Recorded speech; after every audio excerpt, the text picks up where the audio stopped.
So you're thinking about moving to Australia for work, but there's just one little problem. You don't have a job offer yet. No worries. Getting an Australian work visa without a job offer is actually possible, and we're going to break it all down for you in the simplest, most stress-free way. Now, before you start packing your bags and dreaming of sunny beaches, kangaroos, and endless adventures, let's talk about how you can legally make this move happen. Australia's visa system is, well, a little complex. But if you know what to look for, you'll see that you do have options.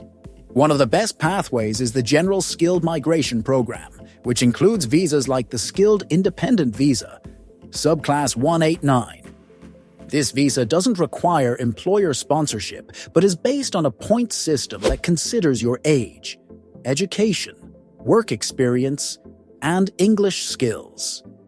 Another option is the state-sponsored visa, Subclass 190, where individual states nominate skilled workers in high-demand fields. You could also explore the Working Holiday Visa if you're under 35.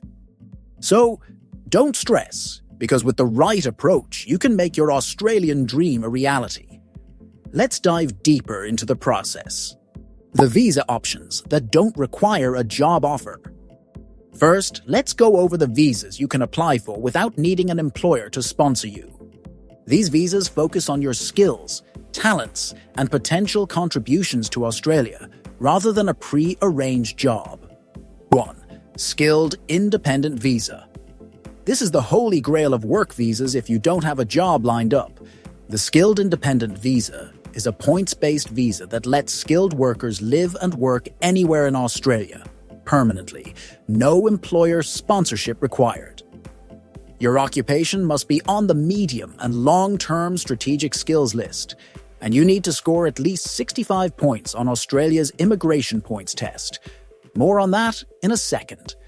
Also, you must be under 45 years old, prove your English proficiency typically via IELTS, PTE, or TOEFL, and you need a positive skills assessment in your occupation from the relevant authority. Submit an expression of interest through the Skill Select system, and wait to be invited to apply.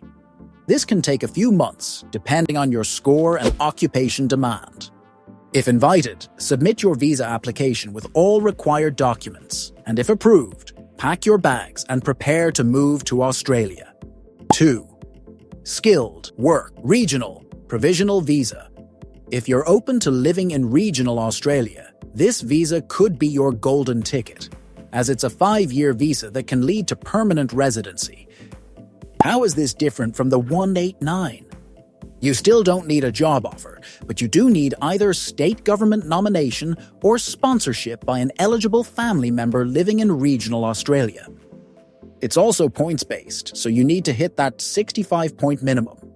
The key requirement is agreeing to live and work in a regional area, which, by the way, includes major cities like Adelaide, Hobart, and Perth, not just tiny outback towns. After living in a regional area for 3 years, you can apply for permanent residency via the Subclass 191 visa. 3. National Innovation Visa, Subclass 858. If you're at the top of your field, Australia basically wants to roll out the red carpet for you. This visa is for highly skilled professionals in targeted industries like IT, health, engineering, and academia. The perks? There is no points test, it has fast-tracked processing, permanent residency right away, and no need for an employer or state nomination. To qualify, you need to prove you're internationally recognized in your field, have a track record of achievements, and can earn a salary above a certain threshold. You also need an endorsement from an Australian organization or an individual with national standing in your industry. 4. Family Sponsorship Visa. The Family Sponsorship Visa allows individuals to migrate to Australia without securing a job beforehand if they have a family member who is an Australian citizen or permanent resident.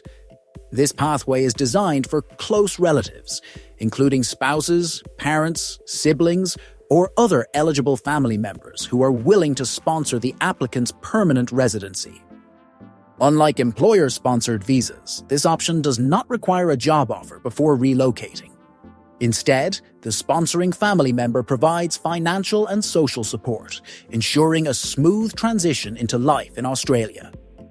The government offers various visa categories under this program, each with specific eligibility requirements and obligations for both the sponsor and the applicant. Cracking the points test. For the skilled independent and skilled regional visas, your fate largely depends on the points test. The more points you have, the better your chances of getting invited to apply. And here's how you earn points. Age attracts a maximum of 30 points, which is the younger, the better, since if you're 25-32 years old, you get 30 points, and if you're over 40, your points start dropping. English proficiency gets you a maximum of 20 points, because if you ace the IELTS or another accepted test, you can get up to 20 points. Work experience can attract 20 points, as the more years in a skilled occupation equals more points, while education grants a maximum of 20 points. If you've studied in Australia, you can grab some extra points, while state nomination offers 5 to 15 points if a state or territory nominates you, meaning you get bonus points. If your spouse or partner also meets skill and English requirements, you get extra maximum of 10 points. To improve your score, consider boosting your English test results, gaining more work experience, or even studying in Australia, if that's an option for you. How to apply step by step. 1.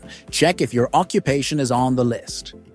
Before doing anything, make sure your job is eligible. 2. Get your skills assessed. Each profession has a different assessing authority. You need their official stamp of approval. 3.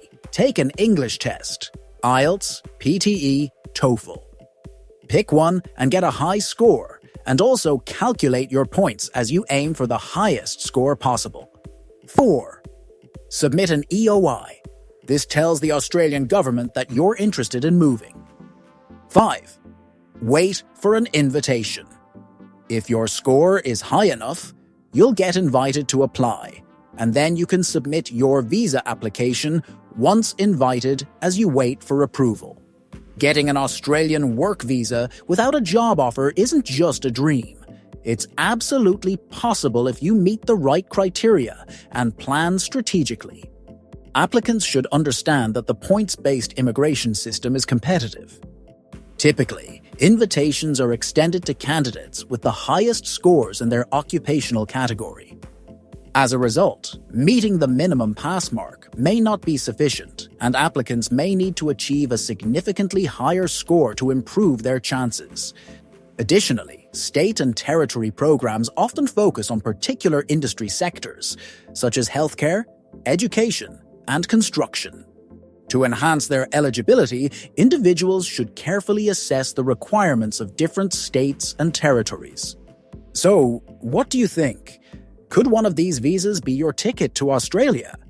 Let us know in the comments, and if you found this information helpful, don't forget to like, share, and subscribe for more visa tips.